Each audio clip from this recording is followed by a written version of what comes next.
Good evening, everyone. I presume that we are all in more or less in the same time zone, so it's probably the end of the day wherever you are. My name is Rui Gomes, like Uberi introduced. I am since nearly 2 months the executive secretary of the enlarged partial agreement on cultural routes, and I am also de facto or ex office, if one can say, the director of the European Institute of Cultural Roots. Um, Very pleased to be here with you this evening and to help you in discovering the cultural roots of the Council of Europe and especially the work of the Institute. I have prepared a presentation to introduce my work and also to introduce the work of the Institute. Very good. So the Young Pilgrims, I think you are very welcome to this session, and I'm confident, to be frank, that you have more experience in cultural roots than I have. Because I was meeting today some people say, "Oh, you must travel a lot." And no, I don't actually go through the routes myself. Otherwise, I think I would have nothing else to do. So I've not traveled any route, and I'm confident that you actually have. So you probably have some more experience to share than I have. So my introduction is going to be, I would say, rather institutional, because it's an institute, and the Council of Europe is also an institution in Europe. So I start by introducing the context and the Council of Europe itself. So at the Council of Europe, we're talking about 46 member states, those that are covered in the map that you see in front of you. So it's 46 member states that essentially I have committed towards each other in first place to work together for advancing human rights, democracy, and the rule of law in Europe. And in that sense, to contribute to a greater unity among the peoples of Europe and hopefully leading to the well-being and prosperity of European citizens. This is generally the reason why the Council of Europe was founded in 1949. And the Council of Europe is probably most famous by the European Convention of Human Rights, by the European Court of Human Rights, and by other conventions that sometimes people don't associate with the Council of Europe but are nonetheless important. So that is the Council of Europe. So we work within this framework, and you will see that it also includes Turkey, it also includes countries like Iceland or the United Kingdom, which are not countries of the European Union, even though to a large extent I think that to a large extent, of course, all the members of the European Union are also members of the Council of Europe. I think this is pretty clear. So that is, well, the cultural roots of the Council of Europe are a partial agreement. What is a partial agreement? A partial agreement is an agreement, if you want, is a cooperation commitment within the framework of the Council of Europe, but which does meet all the member states of the Council of Europe. So let's put it this way. If you have 10 countries or 15 countries that say, we would like to work on the framework of the protection of animal rights within the Council of Europe, but only 15 countries are interested. The other ones say, well, we already have good legislation, we are not interested, we don't think this is the work of the Council of Europe. But they say, but if you want to work for that, and you want to pay for that, you can do that within the framework of the Council of Europe. So you have the values, but you also have let's say, the legal and administrative infrastructure to cooperate. And so we are a partial agreement because not all member states of the Council of Europe want to work together on this, or at least not yet. And we're enlarged because we also accept non-European members, as long as they commit to the values and processes of the partial agreement, etc. So non-European members, for example, we have the Holy See. The Holy See is observer in the Council of Europe and member of cooperates in the European Cultural Convention, but it's not a member of the Council of Europe itself. And we have Lebanon. So Lebanon and the Holy See, for example, are part of the partial agreement on cultural roots, but they are not members of the Council of Europe. The cultural roots started way back in 1987, but I think they took let's say a greater emphasis, especially after 1998, and even more so after 2010, when the partial agreement was established, and when it became more solid in terms of principles, in terms of process. But the main values and the main purpose of the certified cultural roots or of the program itself is to promote an awareness of the European heritage and cultural diversity.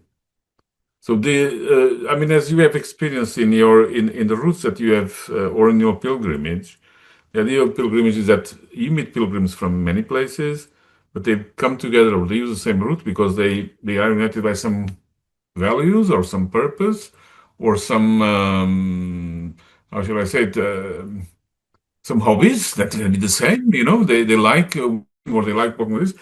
So there is something common, something that unites people, even if it's briefly, but that connects people as well.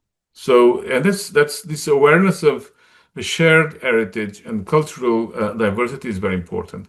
It's also a way of promoting cultural exchanges, to a certain extent promoting local development in the sense that most of the partners and operators of the routes are from a very local level, from the rural areas especially, which some of them are also affected by how should I say it, the exodus of populations.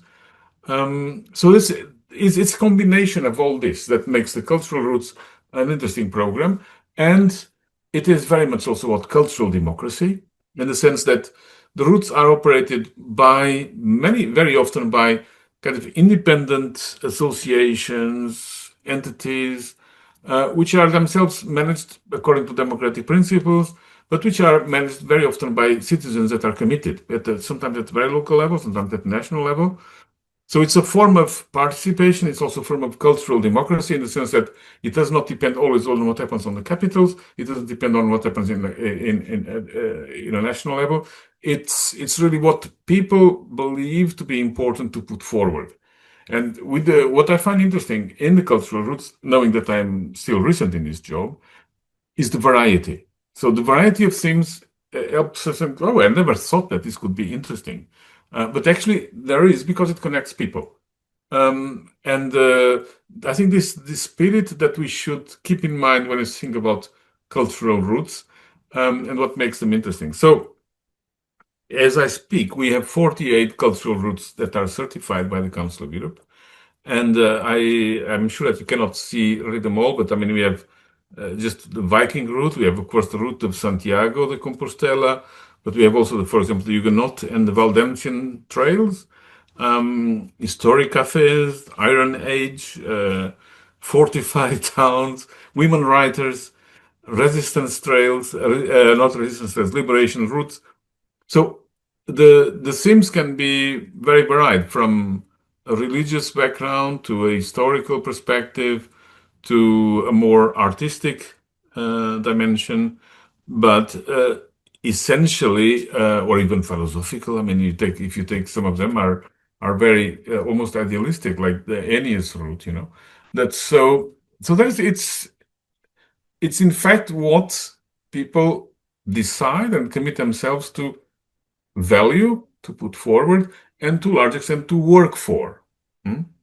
Okay, and in the end to share with others. I mean, because many of these people are also volunteers, so they devote part of their time, part of their life to share things with others. And I think there is this element of sharing, which I find very, very important personally. Um, and so, what you can ask yourselves, and if you don't ask, I will answer anyway. What is what is a cultural root? So, a cultural root is defined as a cultural and educational heritage or and a tourism cooperation project, which aims at the promotion of an itinerary or a series of itineraries based on a historical route, a cultural concept, a figure or a phenomenon with a transnational importance and significance, and in a way that contributes to European values and European cultural heritage. So you take the idea of a historical root, a cultural concept, a figure or phenomenon. So some of them imaginary, some of them real. We have the Route d'Artagnan. So those of you who are famous with the Three Musketeers and the works of I think Alexandre Dumas, then I mean, I don't know in the end if D'Artagnan existed or not, but anyway, the roots of D'Artagnan exist. Okay? And that's just to give an example of this kind of historical figure, whether it is real or not, like Aeneas' root. I don't know if Aeneas existed or not, but it was created by Virgil, I think. And of course, I mean, it's interesting to retrace or to find or to unite different places that appear in Virgil's poem. Um, the I think the whole program was very much inspired by the Santiago de Compostela ways, and this started, as I said, in 1987. Our institute was founded in 1998, and the partial agreement was instituted in 2010. Um, in 2018, we had our 30th anniversary, and we had also different awards, prizes, etc. It's a program which is attractive, and which to a certain extent also does not mirror, but rather complement things such as heritage sites or UNESCO heritage sites or even European heritage sites, which are more a program of the European Union. We are really focused on what makes us special is this idea of roots, of trails, of ways of connecting people in different countries. So as I said, the enlarged partial agreement currently has 42 member states, and it has a governing board composed by representatives of those member states, usually from ministries of culture or ministers of tourism, or sometimes very rarely ministers of education if it connects with history or with archaeology or something. Um, that is then the partial agreement. So these are the people who decide which routes are certified. And they also pay for the program to exist. And then we have the institute, which is a small, in fact, association of Luxembourgish law, whose main function is to help the partial agreement to carry out the evaluation cycles, certifying, providing support for routes that want to be or routes that are certified. And we also have a network of universities which is coordinated also by the institute. Because together with the routes, the routes must also have a kind of a scientific or historical basis that is supported by relevant universities or university people, so that people don't invent things, because I mean we all get carried away very easily in inventing history or recreating history. So the institute is in fact because the partial agreement is as a limited budget and there is a lot of work to do. The institute is a contribution also from the Luxembourgish government to support the program. So the Luxembourgish government hosts the institute, and in that sense also hosts my secretariat, and pays the cost of the institute itself. So which is an important dimension of our work. Now this is a map of the countries that are currently associated with the partial agreement. So those 42. The most recent ones are the Netherlands and Ireland. I hope they are there. I don't see them, but okay. And I hope that we can very soon, or we can in the upcoming years, complete this map with Belgium, the United Kingdom, hopefully Denmark and Lithuania. I mean, not Lithuania. Hopefully Denmark and Iceland. Iceland is not visible here in this map, but it's because it's not in the partial agreement. The European Institute of Cultural Roots, as I was explaining, is a technical agency, and based in Luxembourg. Our function is really to here comes the list of routes organized by themes and clusters. But the institute essentially takes care of responding, organizing, communication with the roots, evaluations, reports, really context. Because it's with 48 roots, you can imagine that there is quite a lot of communication, quite a lot of work to follow up on things. And we also organize training sessions. We also organize a training academy, for example. So there's quite a few things to do. But I will say that the expertise as such is shared between the institute and the partial agreement. It does not really. I mean, there's an administrative distinction, but in terms of the program, I would like to see the program as being run together by the institute and by the Council of Europe. Um, so I'll tell you a little bit what the cycle of certification means. And here, allow me to say that I'm sure that you have been to routes which are not certified, and I'm confident that you have also been through routes that are certified. I'd like to say that the fact that the Council of Europe certifies a route does not mean that that route is excellent, and the fact that the Council of Europe does not certify a route does not mean that that route is not good. Okay. What makes a difference is that a certified route respects or is understood as respecting certain criteria to be a Council of Europe route. You can have a great route in where I live now in Alsace or in Luxembourg, which is not a certified route. It is still a great place to visit. You have many pilgrimage places that do not correspond to a certified route, and are still great pilgrimage places and routes. But if a route wants to be certified by the Council of Europe as being part of this cultural routes program, or as being, let's say, contributing to the spirit and the values of the Council of Europe, and what I mentioned as well as the values and commitments of the program, then they would want to have to be certified. And so we have this resolution of the Committee of Ministers of the Council of Europe, which sets the criteria for being awarded the certification of cultural route. And with that, it means also that the routes can, let's say, give visibility to that presence, but can also apply sometimes more easily for funding at national level or at European level, and can, of course, participate in the activities of cooperation, networking, and training that we have within the program.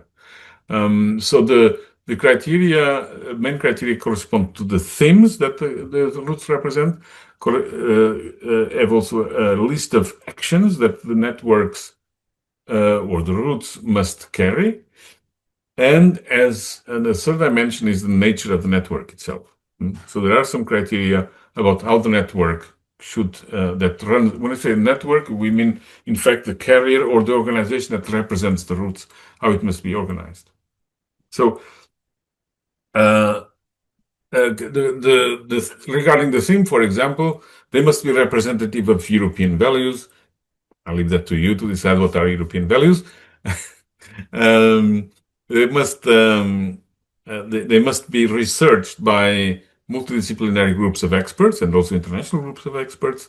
They must be illustrative, and that's important, of European memory, history, and heritage, and deeply connected with today's European cultural diversity. So I think that this is self-evident, but there is, discussing how close it is to European memory, etc. I think that's up to each route to bring forward, and then to the governing board of the partial agreement to assess. There must also have a dimension of cultural tourism and sustainable cultural development. Because again, it's a question of sustainability and also feasibility, both in terms of finances, in terms of running, in terms of capacity to exist. And an important dimension, they must lend themselves to cultural and education exchanges for young people. So here we're coming to the area of your concern. And I think I'm repeating this slide here. Now, one or two words of why young people are important. So when evaluate the routes, the routes have to tell us how they involve young people, because that's a specific dimension. So first of all, perhaps to clarify, why is this use important, or this use dimension important? Of course, because young people are seen as the future, but also young professionals should be interested in some of the of this work, and also future decision makers. So it's important that they understand that they are part of it. Um, it's also a way to make sure that the program remains relevant in time, because sometimes the routes have been started by some people 10, 20 years ago, and they remain very committed to it. But there is a difficulty sometimes to also secure a generational transition to make sure that other people take over and feel an ownership for the processes. Of course, it's also a sense from a youth development perspective of building a strong sense of identity, or at least comfort, a sense of identity and belonging that is both transnational slash European and local. Mm. Uh, then we believe that the roots can be a good tool for education and development of young people because they provide opportunities for traveling or for volunteering or for committing, participating in decision making, building a sense of European or global citizenship. And because they contribute to tourism and local development, so maybe possibly offer also sometimes perspectives for young people's employment or acquisition of relevant skills and competences. Um, and then it's the whole question of innovation and new perspectives, which is rightly or wrongly, I think rightly, associated with young people, which is that, the young people are more likely to bring innovation and to be able to adapt the offer of the routes or of some sites to modern ways of communication, exchange of information, and actually sharing what is part of cultural heritage and history. So that is why youth is important. And how we see this, um, that this focus on young people is not an option, is not optional. So it has the roots when they apply for certification, they have to provide us examples, evidence of how they involve young people. And they must have also the program must contain their, for example, annual program must contain activities which are youth focused. And we believe, and this is actually the reality with some of the routes, that they can use, for example, programs such as Erasmus Plus and others to actually involve and young people from the roots. And I think I think it's a bit self-explanatory because I think that's what you do implicitly or explicitly is precisely to get together around the root, around the theme. You develop you make friends, you discover or you meet young people who have the same areas of interest, and you are curious and you respond to the curiosity of other people. I think these are all positive values. But this youth engagement, to be very frank, it's very important. To be very frank, also, is not always that present everywhere.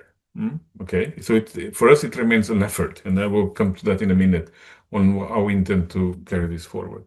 Um, so we also collect best practices, and we have an annual forum of roots. This year will be in Cappadocia in Turkey, and we also within that forum we also value or highlight good practices, which include uh, practices by young people. And the example here is the Saint Olaf's Way. So this is a Nordic route in which, for example, they were, let's say, awarded for having created or initiated this 7 days walk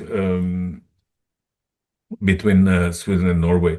So that's just an example of what the youth dimension can be. I personally would like to take a bit forward, perhaps because I come from the youth sector originally, which is also to associate young people a bit more to the governance of the program and to the governance of the roots. Now, this is a very tricky thing because we do not want, as a Council of Europe or as an institute, to impose on how the roots should be managed. Okay, and they should be organized because first of all we do not have the competence and we don't have the knowledge, etc., etc. And that's not the spirit of the program. But we believe that it's possible to raise awareness and encourage some of the routes to actually innovate in this respect. Because I think that's something that most of them need, and something that as Council of Europe, but just as a way of securing the future of civil society and the values that we work for, it is important to bring always young people to our sphere. So. We have, for example, it's an annual advisory forum, which last year was held in Visegrad in Hungary, and which was devoted precisely to youth participation.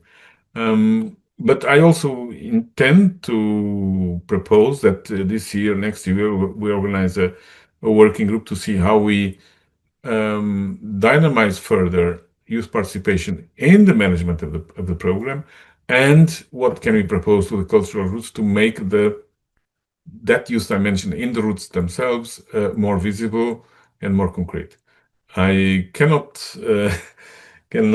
say much more about it because I'm still new and discovering, and but I see that this meets some support and enthusiasm from some of our stakeholders, and I would hope that organizations like the Don Bosco Youth Network or your own project of Young Pilgrims of Hope will be an inspiration and will be also support. And I think if it could be associated, it will be good. I mean, why not having an advisory forum or an advisory council of youth, or simply a form of collecting ideas from young people? I again, because maybe of my age and because maybe I come from the youth sector originally, I must say I'm surprised at the age of some of these people that are on there. They're very resilient people, I would say, and I admire many of them. But some of them also have been around for a while, and sometimes I feel that they could also benefit from having support and advice from young people themselves. Um, Frankly, I think that I will stop here because I've gone over my time already. And I would rather listen to your questions and have a dialogue with you, or just let you go and rest and do the rest of the things that you have to do in your daily, in the rest of your day. The night is still young.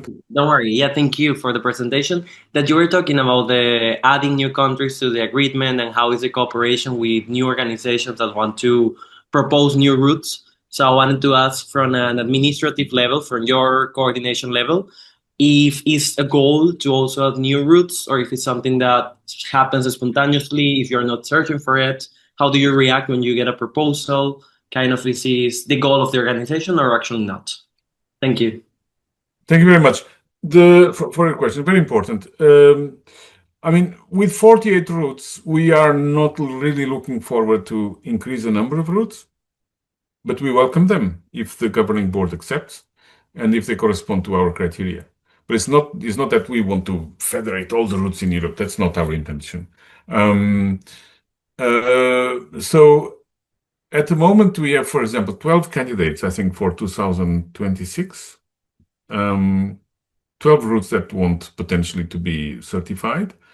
And I have the feeling that our governing board tends to be more strict every time. Um, And yes, I think that's what I can say at this time. So it's not an objective, but it's something that we welcome. Also because some routes are decertified because they are regularly evaluated now every 5 years. And if as a result of the evaluation we find that they're not able to meet the criteria anymore, they can be decertified. Because in fact the program is quite lively in that sense. We welcome new candidates, and I mean, we always accept new candidates. So the program is always evolving, but it's not that we want to have many. We would rather have good, and also it's a question of being sustainable as well. I mean, and representative. I think that's what I would say at this stage. If a route wants to be certified, they must tell us by the 31st of March that they intend that they would like to be certified, and now then we send them documentation what they have to do, and they have then until 31 July to send us the documents, basically for their candidature, saying this is evidence of what we do. This is evidence that we comply with the criteria, and then we have a group of experts evaluating the route, making a report, and the report is then is then looked at by the governing board of the partial agreement, and the governing board decides after a hearing with the route if they accept the route as certified or not. The governing board are the representatives of the ministries of culture of the 42 member states. So at the end of the day, it's always a political decision, one can say, even though it should be grounded on more or less scientific or yes, evidence of the compliance with the route. Sometimes they make recommendations. This is what you should do if you want to reapply. Yeah, that's it. Thank you very much for your answer. Indeed, from our previous experts from the different cultural routes and that we were traveling to, we had not a glimpse, but like they did tell us that the process to be certified or recertified was quite extensive, which also makes sense in a way. My question myself was more about over tourism, and it links a little bit with what you were saying, like quality over quantity. So on your European level, I mean, I assume there are some routes that are more popular than others. And I know that, for example, the first one that was certified is quite popular, is usually the first one that people are thinking of when we talk about pilgrimage routes. How does the European Institute deal with over-tourism on these routes? Because I assume it's also like it can have an impact on nature, but also an impact maybe on the pilgrims themselves. Yeah, if there's too many people. Thank you. I mean, this is, of course, a permanent concern of the Council of Europe, and it's something that we try to make the routes aware of. I think many routes are aware of that. So, for example, the Iron Curtain route is run by the European Cycling Federation, for example, which is an interesting example of how cycling and the cultural route come together. But we do not have capacity or power or mandate to dictate on what they should not do. What we do is to encourage good practices, is to issue guidelines, and to a certain extent, I guess this will come in the future, is to have this strongly as part of the criteria for evaluation in the future. So, for example, the forum that we will have this year in Turkey will be devoted precisely to sustainability of tourism and sustainability of the practices of cultural routes. But having been in Turkey myself, I would say I will have a lot of comments to say how sustainable all this is. So we have to take this sometimes with a certain, let's say, tolerance in terms of how much we expect change to happen over time. To give you also an example, before I arrived, there was a study that was commissioned about how to improve soft tourism and promote soft tourism in the cultural routes. And the governing body did not like the study very much. They said this is because they were concerned that there will be too many conditions, and that the routes will somehow give up. So I think that it's more towards really a soft approach to this than a hard one. And the soft approach, as we know, sometimes is potentially more effective.